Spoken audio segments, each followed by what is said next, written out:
উপার্জন করতে শিখুন, নয়তো মূর্খ লোকের কাছ থেকে জ্ঞানমূলক কথা শুনতে হবে।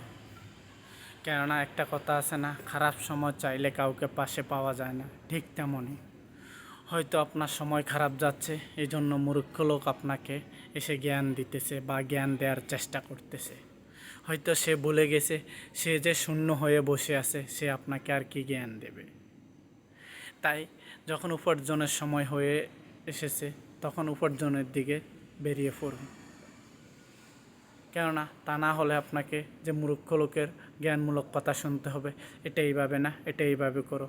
কিন্তু সে হয়তো ভুলে গেছে, সে যে আরেকজনের কাছ থেকে জ্ঞান নিয়ে চলতেছে। আপনার খারাপ সময় দেখে সে এটার একটা ফায়দা তোলার চেষ্টা করতেছে। তাই সময় থাকতে সময়ের মূল্য দিতে শিখুন, নয়তো এর ফলে পস্তাতে হবে আপনাকে।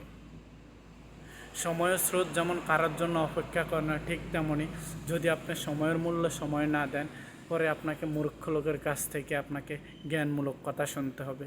এটা আপনি মানুন আর না মানুন, এটাই চরম সত্য। আমি যেটা মনে করি, এভাবে চলতেছে আমাদের সমাজ ব্যবস্থা।